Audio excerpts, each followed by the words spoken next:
누군가는 아깝다고 생각할 우리 사회의 다양한 비용들과 푼돈들, 삶의 전선에서 최선을 다하고 살아가는 우리의 모습도 제 몫에 맞는 평가와 그에 합당한 시선이 좀 필요한 시점이 아닌가 하는 생각을 해충이다, 이충이다, 이거는 네. 순전히 사람의 그 잣대로 이야기를 하는 거예요.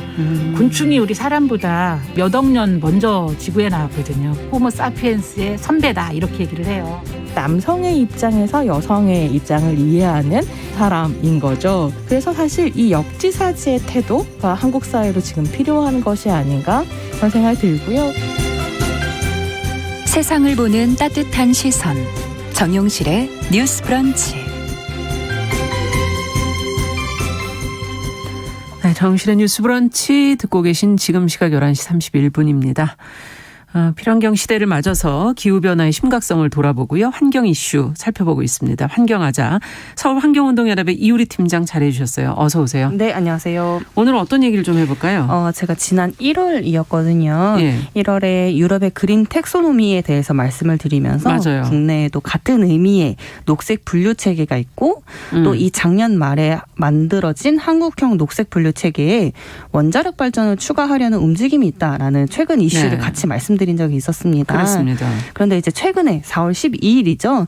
이날 이제 대통령직 인수위원회에서 이 한국형 녹색 분류 체계 안에 원자력 발전을 포함할 것이다라고 밝힌 바가 있어서 또다시 논란이 일었다는 이야기 좀 준비하였습니다. 네, 녹색 분류 체계 그러면 그냥 들으시는 분들은 무슨 말인지 잘 모르실 것 같아서 네네. 처음 들으시는 분들을 위해서 좀 설명을 한번 더 해주시죠. 네, 이 기후 위기가 심각해지면서 탄소 중립 사회로 나아가야 함은 사실 이 분명한 사실이고요. 근데 이 과정에서 온실가스 감축이나 기후변화 적응 등 국내 환경 목표 달성에 기여하는 녹색 경제 활동을 분류한 것이라고 보시면 돼요. 네. 조금 더 간단하게 정의를 하자면 환경적으로 지속 가능한 경제 활동이 무엇인지 명확하게 분류를 해서 그 범위를 정한 것이라 보면 되는데요. 네. 이렇게 미리 분류를 해두면 녹색 사업이나 또 녹색 기술 등이 민간 공공 차원의 자금이 유입이 될 수 있고 이러다 보니 이제 녹색 경제 활동을 더욱 키울 수 있는 것이죠. 그래서 이제 유럽 연합에서는 이를 그린 텍소노미라고 부르고요. 네. 한국에서는 녹색 분류 체계, 한국형 녹색 분류 체계 이렇게 부르고 있습니다. 그렇군요. 근데 이제 지난번에 이제 유럽연합 중심으로 얘기를 좀 해주셨었잖아요. 그렇죠. 네. 그때도 이제 원전이 포함된다라는 얘기를 해주셔서 네. 유럽 안에서는 지금 이 내용에 대해서 찬반이 좀 심하다. 그렇게까지 얘기를 해주셨었거든요. 네, 맞아요. 제가 올해 1월에 유럽연합의 그린 텍소노미에 대해서 전달을 드리면서 네. 유럽연합 안에서도 이 텍소노미 안에 원자력 발전의 포함 여부를 두고 유럽 국가들 간에서 네. 갑론을박이 상당하다라는 소식 전했습니다. 그리고 그 후 2월에 유럽연합의 발표가 있었거든요. 네. 이 발표 내용은 유럽연합이 그린 텍소노미 안에 원자력 발전과 또 천연가스를 포함하기로 결정을 했다라는 소식을 좀 들려왔었어요. 네. 지금 사실 러시아와 또 우크라이나가 이제 맞아요. 전쟁 중이기 때문에 아마 여러 가지로 자원의 문제, 네. 예, 여러 가지 있을 텐데 유럽연합에서 포함이 되어 있는데 우리나라에서는 안 된다고 하는 이유는 뭘까요? 이게 지금 환경단체 쪽에서는. 네, 이게 좀 분명히 봐야 될 부분은 유럽연합이 원전을 포함시키기 전에 이미 이 야심찬 재생에너지 확대 목표를 수립을 했고요. 네. 그리고 이 재생에너지를 에너지 믹스의 가장 주요한 에너지원으로 전제를 했습니다. 네. 이 부분을 좀 확실히 해야 될 것 같고요. 또 유럽연합이 그린딜의 일환으로 2030년에 재생에너지 목표를 요즘 상향 개정하려고 하는 중이고 네. 말씀하신 것처럼 이 러시아발 이 에너지 위기가 심각하잖아요. 네. 그렇기 때문에 그 자국 내에서 에너지 자립이 가능한 재생에너지 확대를 강화하려는 추세이기도 해요. 그리고 또 유럽연합이 원전을 녹색 분류 체계 안에 포함할 때 조건을 내걸었거든요. 네. 이 조건이 자세히 말씀을 드리면 신규 원전이 녹색으로 분류되기 위해서는 2045년 전에 건축 허가를 받아야 하고요. 2050년까지 고순위 방사성 폐기물을 안전하게 처분할 자금과 부지 등을 확보해야 한다라는 조건을 내걸었습니다. 네. 이게 사실 되게 어려운 말인 것처럼 보이지만 그냥 저희가 이제 평가하기에는 이 기준이 굉장히 높은 기준이라고 보여지거든요. 어떤 점에서 높은 기준입니까? 사실 이 기준에 부합하는 기반은 신규 원전을 짓기가 굉장히 어려워요. 45년 전에 건축 허가를 받아야 되는 부분도 그렇고 2050년까지 사실 얼마 남지 않은 시간인데 이 동안 고준위 방사성 폐기물을 안전하게 처분할 자금과 부지를 마련하는 것이 지금 현재 기술로는 마련되어 있지 않거든요.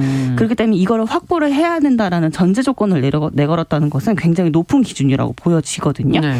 그래서 유럽연합이 이 분류체계 안에 오히려 이 고준위 방사성 폐기물 처리와 관련된 원자력 발전의 지속 가능성 한계를 조목조목 확인한 것이 아니냐라는 평가도 있습니다. 어쨌든 조건을 내걸어서 들어가 있는 것이다. 지금 그런 얘기시네요. 네, 맞습니다. 네. 이게 유럽연합도 하는데 왜 한국은 안 되느냐라는 질문 많이 있으신데 한국은 과연 이 유럽연합처럼 원전의 한계나 또 위험성 그리고 지금 현재 어떠한 국가도 처리를 하지 못하고 있는 이 고준위 방사성 폐기물에 대한 문제성을 인지하고 있느냐 그리고 녹색 분류 체계 안에 이거를 포함시키려고 하는 이유가 무엇이냐라는 답변을 좀 드리고 싶은 부분이 네. 있습니다. 근데 우리는 지금 에너지가 재생에너지 쪽으로 많이 준비가 안 돼 있기 때문에 그것도 먼저 좀 준비가 된 상태에서 그렇죠. 에너지 정책이 돼야 되는 거 아닌가요? 네, 맞습니다. 예. 한국 안에서도 이 재생에너지 목표를 상향 개정하거나 예. 또는 이 재생에너지 확대를 더 강화하려는 추세가 분명히 있어야 되고요. 예. 그거를 기반으로 해서 이런 것들을 논의하는 것은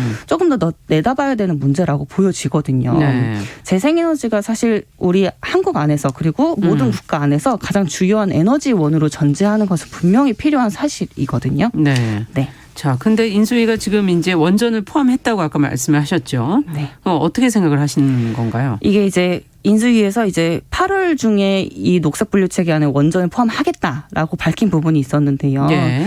이게 사실 한국형 녹색 분류 체계가 굉장히 오랫동안 준비를 해서 2021년 12월 30일에 작년에. 최종적으로 수립이 된 거였거든요. 근데 지금 현재 4월이잖아요. 수립된 지 약 3개월 정도밖에 지나지 않았어요. 네. 그래서 이 금융권에서 수립된 이 작년에 이제 최종 수립된 이 녹색 분류 체계를 기반으로 투자 체계를 준비를 하고 있을 거란 말이죠. 근데 고작 3개월 만에 무리하게 이렇게 정책 변경을 시도한다는 것 그 자체가 정부 정책의 일관성과 그런 이런 신뢰도에 심각한 훼손이 있지 않을까 예. 하는 그런 부분들도 있고요. 그리고 더욱 이 녹색 분류 체계가 막대한 자본을 운영하는 금융계에 보내는 기후위기를 막기 위한 정책 신호라는 점이거든요. 그러니까 이런 자본을 운영할 때 기후위기를 막기 위해서 최선을 다해라라는 것이 정책 신호라는 것이죠. 예. 근데 이런 걸 마치 손바닥 뒤집듯이 뭐 정권이 바뀌었다고 이렇게 막 바뀌는 누더기 체계가 되어서는 절대 안 된다는 거죠. 네. 정책이라는 건 어떤 면에서는 민간에게는 어떤 기준 같은 걸 마련해 주는 그런 그렇죠. 역할을 하는 부분은 분명히 있죠. 네, 맞습니다. 자, 그렇다면 환경단체들의 입장은 어떤 겁니까? 인수위의 발표 이후에 녹색연합, 에너지전환포럼, 에너지정리행동 그리고 환경운동연합에서 공동 성명서를 통해서 원자력 발전은 방사성 폐기물을 발생시키는 명백한 오염원이 분명하고 네. 또 이 녹색 분류 체계의 근본적인 취지를 훼손하려는 이런 시도를 당장 중단하라라고 밝힌 바가 있습니다. 기후위기 또 생태위기 대응을 위해서는 정부의 적극적인 투자뿐만 아니라 또 막대한 규모의 녹색 금융이 움직여야 하는 것은 분명한데 네. 그 자금 운용의 가이드라인이 될 이 녹색 분류 체계 안에 원전이 포함이 된다면 오히려 이 재생에너지를 비롯한 다른 친환경 신산업과 투자 경쟁을 유발할 가능성이 굉장히 커진다라는 우려점을 같이 남겼어요. 네. 이게 또 잘못된 이 녹색 분류 체계 안에서 친환경 전환 산업을 기반으로 하는 녹색 경제로의 전환도 악영향을 미치게 될 것이라는 그런 걱정도 같이 내비쳤습니다. 네. 지금 이제 다른 나라의 그 기준들을 한번 들여다보면서 우리는 어떻게 가야 할 것인가 조금 더 면밀한 어떤 연구 같은 게 좀 더 필요하지 않을까 하는 생각도 들고. 네, 맞습니다. 마지막으로는 어떤 말씀을 전해 주시겠어요? 사실 개인적으로 또 인수위의 원전 확대에만 치중되어 있는 최근에 발표된 이 탄소 중립 계획 발표에 제가 그걸 확인하고 되게 말문이 막힌 부분이 있었거든요. 차기 정부 임기가 아직 시작이 되지 않았잖아요. 근데 네. 시작되기도 전에 원전 확대를 위한 기반 다지기가 한창이라고 보여져요. 또 지난 3월에 우리가 기억하는 것이 급속히 확산된 이 울진 산불이 한울원전을 집어삼킬 위기에 아. 처했을 때 사실 모든 국민들이 가슴 졸이지 않았던 그런 그렇죠. 국민들은 없었을 거예요. 또 러시아의 우크라이나 원전 공격을 보면서 체르노빌의 악몽이 다시 일어나는 것은 아닌가 하는 걱정도 있은 분도 있을 거고요. 네. 국내에는 이미 25개의 원자력 발전소가 가동이 되고 있고 2019년 이후에 원전 발전 비중은 줄지 않고 계속 상승이 되어 왔습니다. 네. 계속 우리 한국은 이미 원전에 대한 의존도가 굉장히 높다라는 것을 이야기하는데요. 여기에 신규 원전을 추가 건설하거나 뭐 노후화된 원전 열기를 수명 연장을 하겠다. 뭐 이런 인수의 정책은 과연 누구를 위한 정책인지 좀 되돌아봐야 된다고 생각됩니다. 네, 근본적으로 지금 또 러시아 우크라이나 에너지 위기가 또 놓여 있기 때문에 이 문제를 풀려면 방향을 참 잘 잡아야 되겠다는 네. 생각이 드네요. 맞습니다. 에너지 절약의 부분이라든가 재생에너지에 대한 지원이라든가 여러 가지가 같이 좀 이루어졌으면 좋겠네요. 자, 서울환경운동연합 이효리 팀장과 함께한 환경하자. 오늘은 탄소 중립을 위한 녹색 분류 체계와 원자력이 거기에 포함되기로 한 인수위 발표와 관련해서 환경단체들의 입장 들어봤습니다. 말씀 잘 들었습니다. 네, 감사합니다.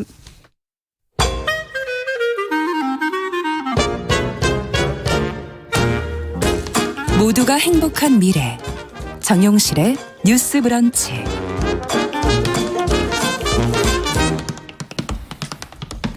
네, 정용실의 뉴스 브런치 듣고 계신 지금 시각 11시 40분입니다. 자, 이번에는 손혜정의 문화비평 시간입니다. 대중매체와 사회문화 현상을 좀 오늘 깊이